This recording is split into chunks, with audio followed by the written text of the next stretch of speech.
What is going on, guys? How y'all doing tonight? This is the Club of the Man 1993, and we are here for a brief review of this past week's episode of Monday Night Raw, the December 19th, 2022 edition, and it took place in Des Moines, Iowa. Of course, this is the home state of the current number one contender for the United States Championship, and that's Seth freaking Rollins.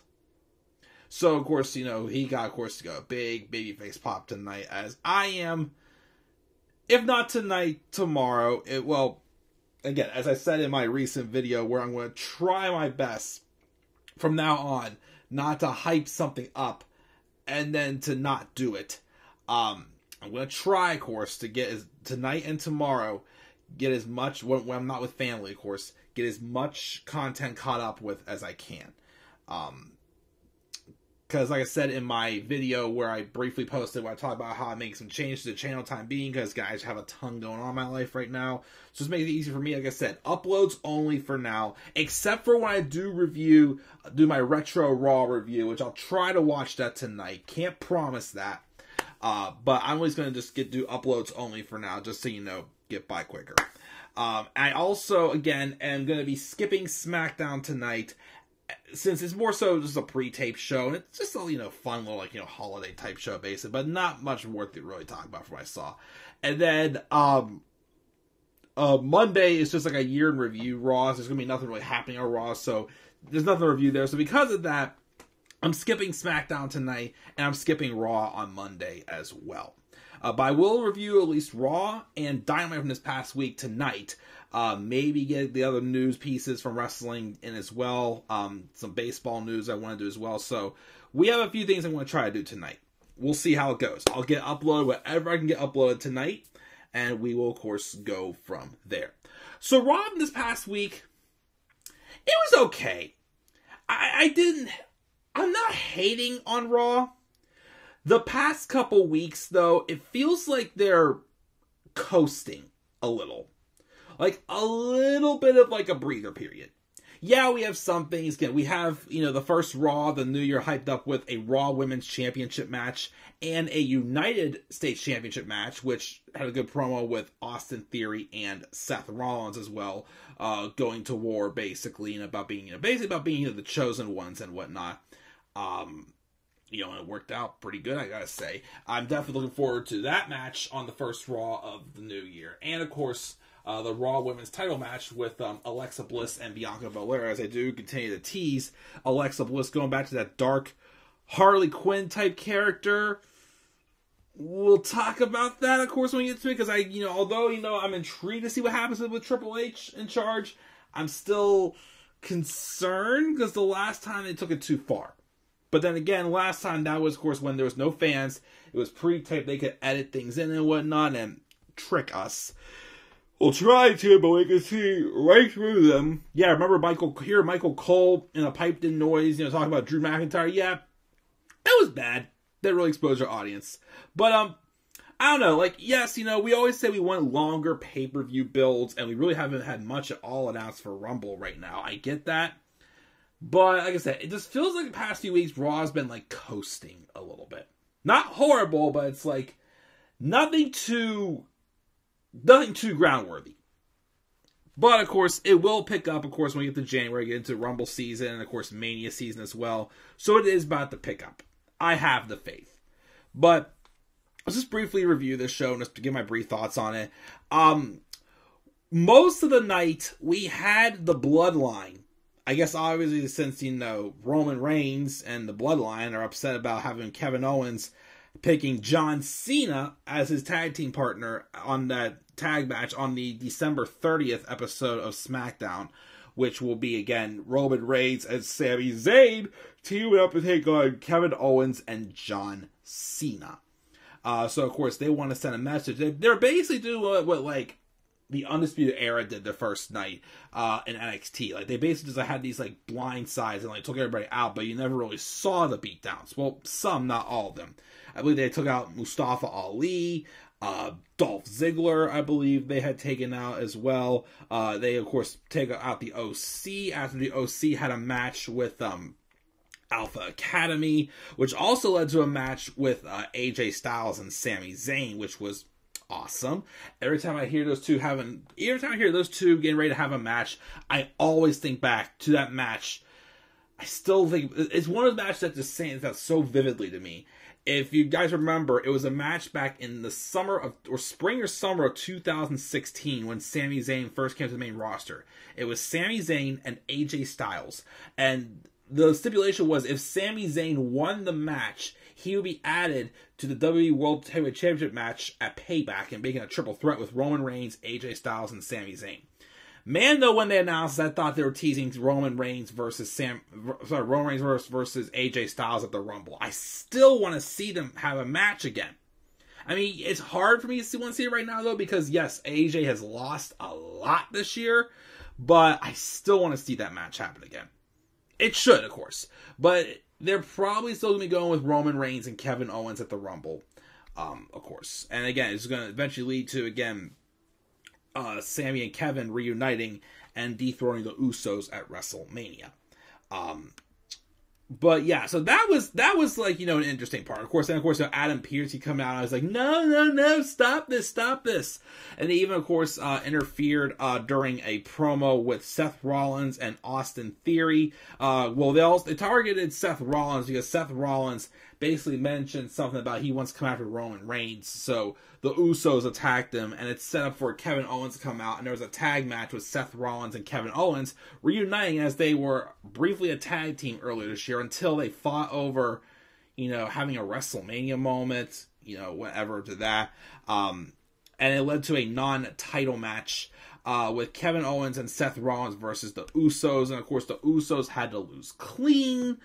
And I was like, okay, why did the case? Like, are they going to give a tag match now with Seth Rollins and Kevin Owens versus the Usos now or something like that? I'm like, okay, but I don't know how I feel about that. But, that was just weird. But again, they had, that was like the main, gist of the story throughout the whole night. So that was fine.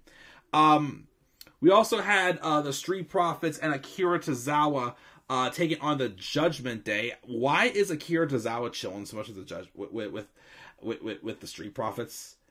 I mean, I think they're trying to, get like a low card player, getting a little bit of momentum, which, okay, I get it, but it's just so random having him team up with them. The Street Profits, though, did win. Afterwards, though, Rhea Ripley then challenges Akira Tozawa. So we have an intergender match. Here's my question, though.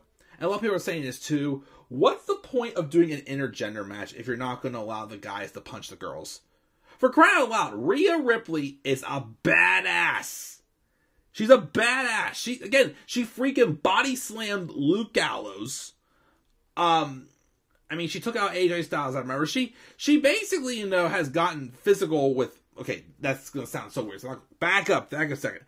She basically has put her hands and has, beaten down on guys. You can't tell me she can't take a punch, especially from Akira Tozawa? So that was strange I did that, but Rhea, of course, did win. We also had a segment with MVP wanting to have a meeting with Adam Pearce after Pierce from SmackDown last week. Call Pierce. He's not just Adam Pearce, he's Pierce. With an intense Pierce. But MVP wanted to have a meeting with Adam Pearce, which I think this is the first time we've seen MVP since he was written off television before Braun Strowman's match with Omos at Crown Jewel. And of course it happened to be while Adam Pearce was discussing what happened with Bobby Lashley. I guess Bobby Lashley's not fired, he's just suspended or something, I don't know, kayfabe wise. But Adam Pearce wants to discuss MVP wants to discuss Bobby Lashley. So I'm thinking, are they teasing the reunion of the Hurt Business? Could they maybe? I don't know. I keep saying though, and of course I'm gonna I'm giving in and at least going to do the Seth Rollins face turn alert, even though I still don't get why they're pushing Seth Rollins as a babyface, especially since he's constantly reminding us that Cody Rhodes, that he took out Cody Rhodes. Now you can't tell me that Cody Rhodes is going to come back and Seth Rollins is still going to be a babyface, because Cody Rhodes is going to be going after Rollins because he's the one who just wrote him off television after his Hell in a Cell match with his fully torn pec.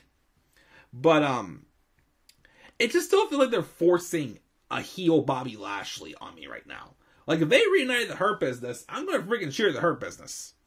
Because I love the Hurt Business. And they should not have been split up. Again, the only reason why they split up the Hurt Business is because Vince was afraid at WrestleMania 37 they would boo Drew McIntyre. So that's why they split them up. And made them nobodies again. And then briefly tried to reunite them, but of course it was too late. It was too late. So we'll see what Triple H does. That was an interesting tease there, though. The OC then had a match with Alpha Academy. The OC did win again, but that's when the Bloodline came out and attacked. Of course, and then after they were done brawling, AJ Styles gets back involved in the brawls, and he basically requests for a match with Sami Zayn. He got it. Again, the Bloodline got involved in that, and Sami beat AJ to win the match there. So, again, so much for AJ Styles getting a shot at Roman Reigns, because that ain't happening. But we had that. Then we had this interview segment with Bianca Belair and Alexa Bliss, hyping up their Raw Women's Championship match at the first Raw of 2023.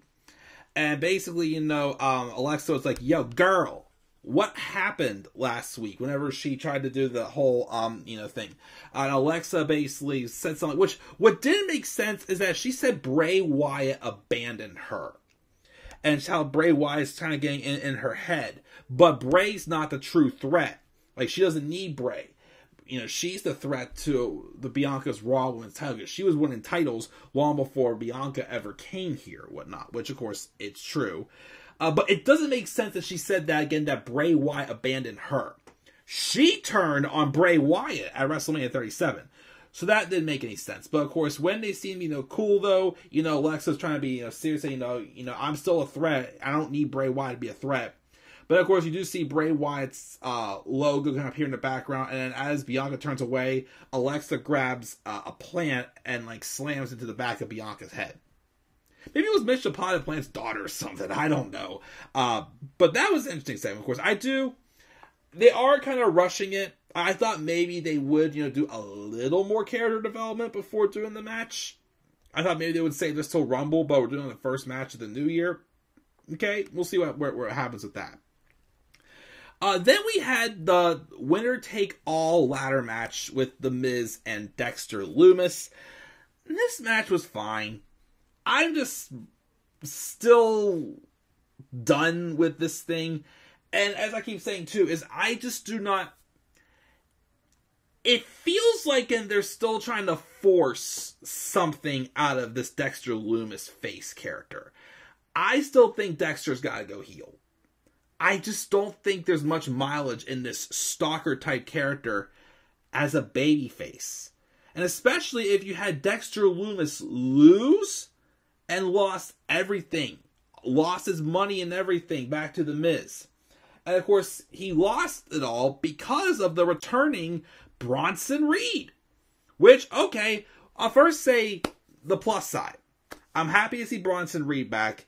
I really felt, even though I was just cutting ties with NXT when he got released, I really felt he was really getting into his groove right before he got released.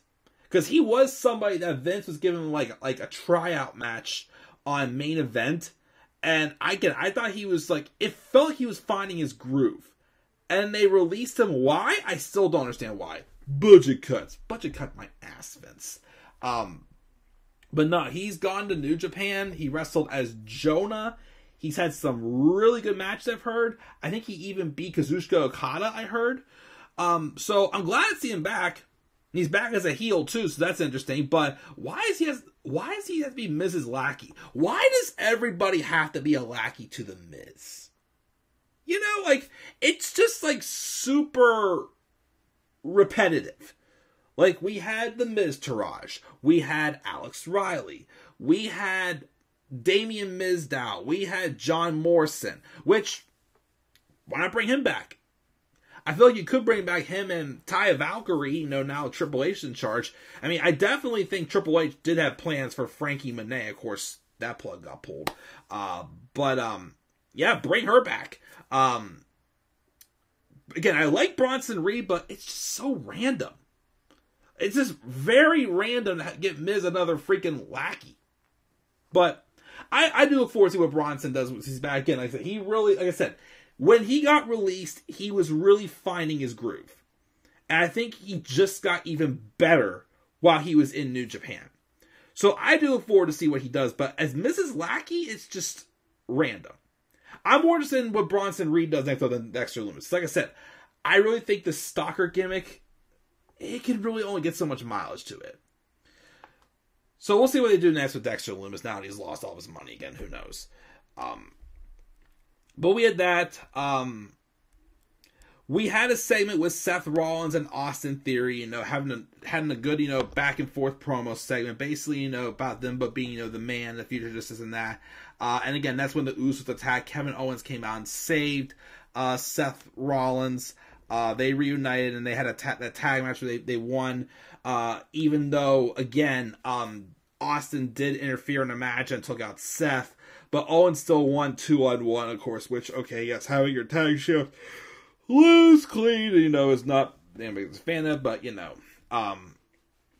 Speaking of which, also, Becky Lynch cut a promo on Bayley about the unfair numbers game that Damage Control have at their disposal, and then Becky and Bayley, which honestly should have been the main event of the show. I thought that tag match though with Owens and Rollins and the Usos was a little bit pointless.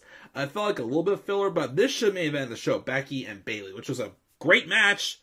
Of course, Damage Control did get involved, and I forgot, Bayley used a weapon of some sorts on Becky whenever Damage Control was distracting the referee, and Bayley, to my surprise, gets a victory.